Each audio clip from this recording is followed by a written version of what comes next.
Vitamin B9 اسے folk acid بھی کہتے ہیں، اس کی کمی کی وجہ سے انیمیا ہو جاتا ہے، یعنی خون کی کمی ہو جاتی ہے، اور ایسے انیمیا کو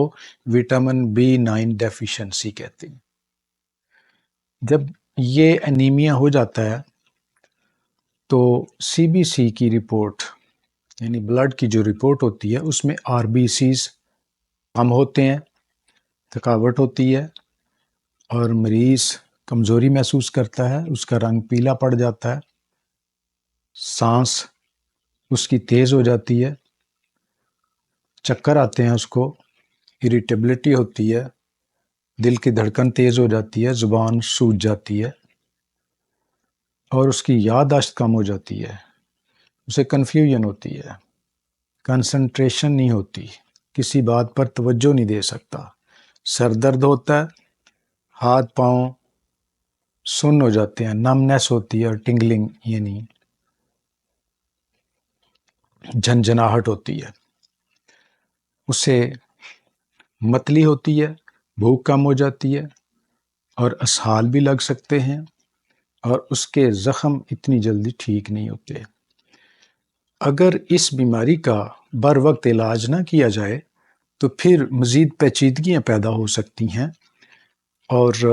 دل کی تکلیفات اس کو ہو سکتی ہیں، جس میں ہارٹ اٹیک، فالج اور بلڈ کلاٹ ہوتے ہیں۔ اور پھر خواتین جو پریگننٹ ہوتی ہیں ان کے بچے کو پرابلم ہو سکتا ہے، بچے کی برین کی اور اسپائنل کارڈ یعنی حرام مغز کی گروتھ نہیں ہوتی اور پھر ڈیلیوری جلدی پری ٹرم برتھ ہو سکتی ہے، وقت سے پہلے پیدائش ہو سکتی ہے۔ تو اس انیمیا کا علاج ہم خوراک سے کر سکتے ہیں، خوراک کو مینج کرنے سے اس کا علاج ہو سکتا ہے۔ تو خوراک میں ہرے پتوں والی سبزیاں جو زیادہ لیں تو اس کا علاج ہو سکتا ہے۔ ہرے پتوں والی سبزیوں کے علاوہ سلاد پتا، پالک، شلجم، سرسوں کا ساگ، پھلیاں، دالیں، چنے، لوبیا، سویابین، سنترا، لیموں، گریپ فروٹ، کنو، بادام، کاجو، اخروٹ، پستہ، مونگ پھلی، سورج مکھی کے بیج، کدو کے بیج، السی کے بیج، تل، چیا سیڈز، بند گوبھی، چقندر، اسٹرابری، بروکلی، شکرکندی، ٹماٹر، پپیتا اور انڈے، یہ ایسی خوراکیں ہیں جو زیادہ کھانے سے ہم اس کا علاج یعنی